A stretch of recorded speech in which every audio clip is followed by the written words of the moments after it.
Lha itu uniknya Rasulullah. Rasulullah itu kadang nek ana ngrasani diseneni. Ojo jong kowe aja ngrasani dosa. Tapi kadang Nabi yo ngrasani. Ana wong bulet ngono senengane apik tapi wonge bulet. Amalane nggih. Wong nak ra bakat ulama, ora usah kecangkeman. Mereka mengkaji Quran hadis ku yo angel tenan. Nggih ku angel tenan. Sing ra kangelan yo mubalek, kok pelang-pelang sak karepe dhewe menyerapati mikir. Nak fatwa niku sering kula kritik. Nak pidatone kula seneng, pancen lucu, tapi nak fatwane niku kula kritik. Mergo beda. Tradisinya ulama dengan khutbah atau dengan ya pokoknya dengan khutbah itu beda. Kalau ulama itu setiap hukum sing diutarakno apa niku disambung kaya hukum eksak, kaya hukum matematika. Misalnya ngeten sampean tak bedheki. Cara sampean Abu Jahal itu mendustakan Rasulullah apa ndak? Ndak sampean jawab saja. Mendustakan. Yakin? Abu Lahab mendustakan. Nah cara ulama mboten. Abu Jahal sama Abu Lahab itu tidak pernah mendustakan Nabi. Dia hanya punya hitung-hitungan politik. Kalau saya anut Muhammad, aku biasa pemimpin menjadi dipimpin. Tapi hakikat mereka tahu kalau Muhammad itu orang yang benar atau figur yang benar. Niku sing disebut hasadam min indi anfusihim mim ba'di ma tabayyana lahumul haq. Bahwa orang-orang kafir Mekah itu disifati Allah tabayyana lahumul haq. Kebenaran begitu nyata di mereka. Kebenaran begitu nyata itu mendustakan apa enggak? Apa taslim? Iman. Taslim. Mulane sebagian ayat diterangno qad na'lamu innahu la yahzunukal ladzi yaquluna fa innahum la yukadzibunaka. Entek sampean ambek kula tetep. Nggih mboten. Aku ngerti mat, nak kowe iku tersiksa mergo komentare wong kafir. Dewe apa fa innahum la yukadzibunaka. Hakikatnya orang kafir itu tidak pernah mendustakan kami. Walakinnadz zalimina bi ayatillahi yajhadun. Tapi dasar mereka itu juhud.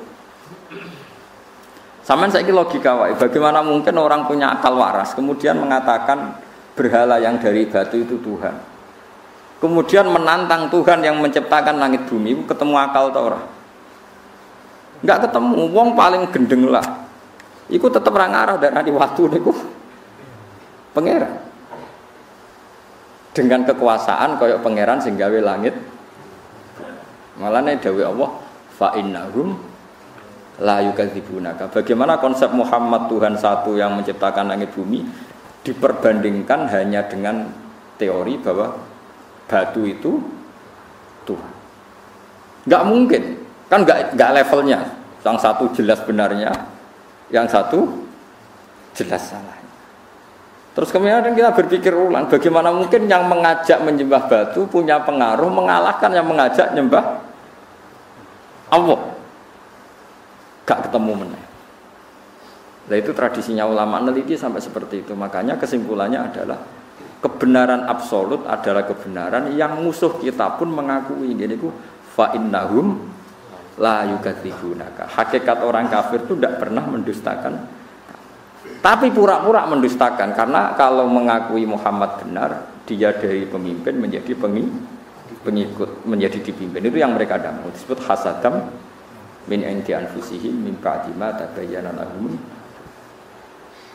Tapi di beberapa ayat orang kafir dia diceritakan Allah bahwa mereka mendustakan para rasul. Makanya tadi mereka tidak mendustakannya dalam konteks apa? Paham ya? Mereka mendustakan dalam konteks apa? Ya sama, Nabi misalnya ngendikan wong sing ning omahe ngrumat asu. Iku malaikat gak parek-parek. Lan ibadahe ditolak pangeran dihapuskan sekian hari. Mau ana cerita ngombeni asu di sepuro, saiki ana cerita ngrumat asu. Masalah, malaikat saja tidak mau dekat. Faham sing kula maksud iki? Ben sampean ngerti bahwa meneliti ulumil Quran itu rumit. Dan itu butuh ulama. Ulama saja jangan hanya baca tapi punya tradisi ahwal. Nak kowe maca tok iku gendeng. Kaya wong maca tafsir Sawi, bariku maca tafsir Jalalain terus diperbandingkan tafsir Ibnu Katsir. Kalau dia tidak punya akhwalil ulama, malah jadi setan. Keman ta'alama bila syai'in fa syai'uhu setan. Makanya ada cerita unik. Jadi ulama di situ yo rada unik, yo rada beling tapi belinge ulama. Ana ulama jenenge Akmas, wis gak priyayi, senang masjid, klambine dicoplok. Bareng klambine dicoplok niku guntingi bulu ketek. Napa cara mriki kelek niku? Pokoke bulu ketek, ya diguntingi. Temenan ning jero masjid gak klambenan. Sing pas iku ana mubalek pidato. Zaman itu Akmas itu terkenal lah populer. Terkenal. Oleh pidato ini haddatsana ngene-ngene termasuk haddatsanal Akmas ngene-ngene terus cerita fadilah salat macam-macam. Terus jarene Akmas, kamu jangan mendengar mubalek itu, dia itu bohong. Terus setelah itu mubalek itu enggak tahu kalau itu Akmas. Ala tastahiyya syekh, kamu apakah enggak malu di depan orang banyak di masjid napa guntingi bulu ketek di depan umum? Mbok yo diisin barang. Lima ada. Kenapa saya harus malu? Ana fi sunnatin wa anta fi kisbin. Termasuk sunnah, termasuk fitrah adalah guntingi bulu ketek. Ana fi sunnatin. Kowe bodoni. Kok bisa saya ini mubalek, saya ini pidato. Anal Akmas. Kowe muni haddatsanal Akmas, anal Akmas sing jenenge Akmas yo aku iku. Kowe muni muridku aku ora kenal kowe. Ini penting kula aturaken karena sekarang orang itu meneliti Islam itu tidak pakai guru, sehingga cara memahami dia tentang nahi mungkar atau tentang amar ma'ruf, tentang apa saja itu tidak punya akhwalal ulama. Makanya kalau menjadi ulama tradisinya selain memegang beberapa literatur atau marojek kitab-kitab sahihah, al-kutubus sahihah, juga ada akhwalal ulama. Akhwal itu satu perilaku konsensus yang diyakini antar ulama. Ya, saya ulang lagi, yang diyakini antar apa? Diyakini antar ulama. Ini penting kalau aturaken. Karena ulama itu punya guyonan banyak yang kita tidak pernah tahu. Misalnya begini. Ana wong senengane ngrasani wong. Nah, kowe santri amatir terus ngrasani wong itu dosa ngene. Tapi ulama itu punya pikiran begini. Ana wong misalnya jadi lonte atau maling, sudah dirasanane wong sak desa. Gara-gara kesalahannya sering dirasani dia jatuh, enggak dihormati di masyarakat situ. Nah, ulama udah takoki, ngrasani hukume piye, Mbah? Ya dosa. Lah jenengan nonton tiyang ngrasani kok gak mbok loroi. Ciri utama maksiat itu adalah dia jatuh. Lahum fid dunya khizyun. Pasti karena dia lonte atau dia maling atau copet. Pasti Allah mentakdir. Ciri khas maksiat itu diantara hukumannya adalah jatuh di dunia dan jatuh di akhirat. Dan awal kejatuhan adalah jadi gunjingan atau dirasani wong akeh.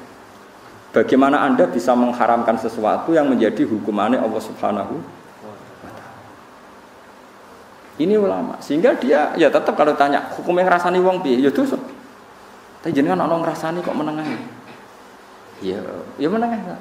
Ya ora mesti nerangno ndek, tapi kula ulama ngerti. Maksudnya iku ya pancen khas kesalahan ben dadi rasane wong ben jatuh. Lho umpama saiki ana lonte utawa ana maling, ana koruptor, gak ana sing beritakno, gak ana sing ngrasani, terus ora salah piye? Paham sih kalau maksud? Lha itu uniknya Rasulullah. Rasulullah itu kadang ya nek ana ngrasani diseneni. Ojo jong kowe aja ngrasani dosa. Tapi kadang Nabi yo ngrasani. Ana wong bulet ngono, senengane apik tapi wonge bulet jare Nabi bi sa'khul asyirah. Wong kok eleke. Akhirnya terus ulama maling ngarang kitab. Rasanya itu haram kecuali 6 hal, 1 ini 2 ini. Nah, pengen ngapalo kan rahasia. Jumlahnya napa? 6. Nah, itu cara berpikir adalah apa yang dilakukan Nabi itu menjadi hukum permanen, apa enggak?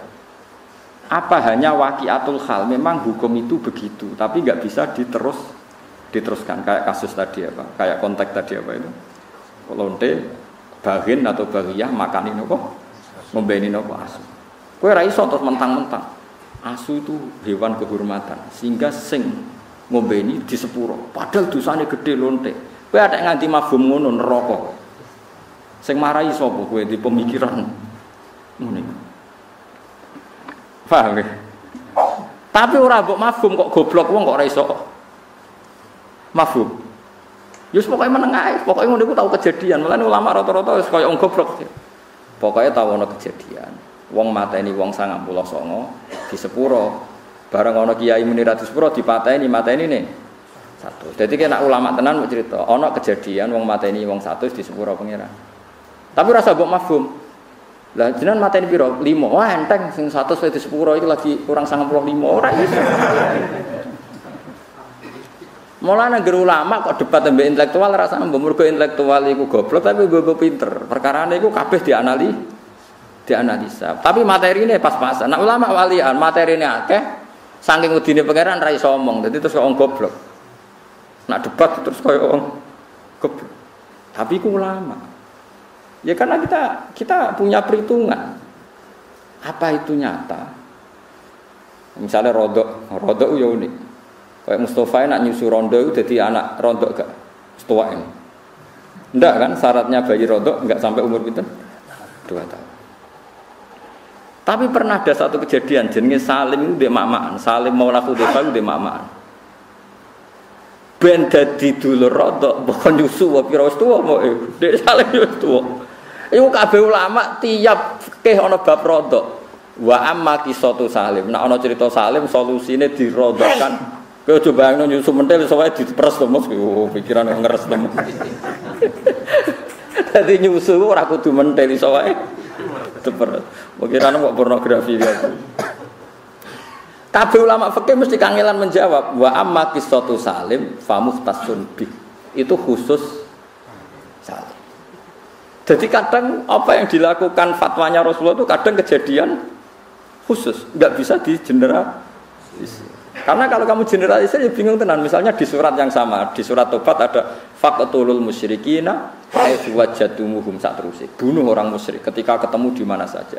Di ayat yang sama, di surat yang sama, tapi ana ayat wa in ahadum minal musyrikina stajaruka yuk fa'jiru hatta yasma'a kalama. Kalau mereka ingin ngaji ya ulang ngaji sik. Karwane nek diulang ngaji ra iso-iso ya piye meneh. Tapi nak masalah ra iso ora kudu wong kafir, wong Islam diulang ngaji ra iso-iso kan ya akeh. Ya napa mboten? Apa wong Islam nak diulang ngaji terus iso kan ya ora mesti. Lha iku paling angel ning bab ulumul Quran. Ini paling sulit. Karena ya memang sulit. Dan enggak perlu dipecahkan. Saya ulang lagi itu enggak perlu dipecahkan. Ya sudah, kita enggak tahu kita yaumil kiamah enggak apa-apa. Daripada kayak keputusan keliru, satu orang sang keputusan. Ini penting kalau aturakan. Terus di Quran itu seperti itu banyak. Makanya yang dikirim Abbas, ono ayat fahum la yatasaalun, mereka enggak ditanya. Ada ayat waqifuhum innahum mas'ulun, hentikan mereka karena mau ditanya. Ada ayat mereka bisa menjawab. Ada ayat al-yauma nakhtimu ala afwahim, bahwa mereka sudah tidak bisa menjawab karena lisannya ditutup.